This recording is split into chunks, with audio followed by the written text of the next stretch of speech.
So in order to take off this handle, there's a slot here that you can fit an Allen wrench. In this particular case, it's a 3/32 that happened to fit.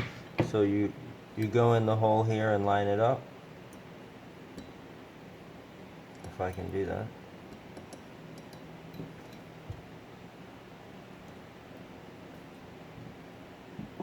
And then you unloosen that. You can take that off.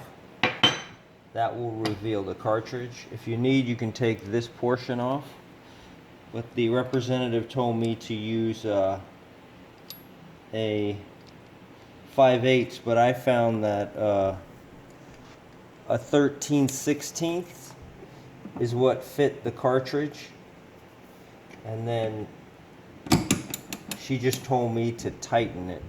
So I've gone ahead and I've tightened it 3/4 of a turn, and my drip has miraculously stopped. If it didn't solve the problem, you can call Moen. They have a lifetime warranty at 1-800-BUY-MOEN, and they'll be happy to send you a replacement cartridge that you can take out, put back in, and that should solve your leak. Good luck, guys.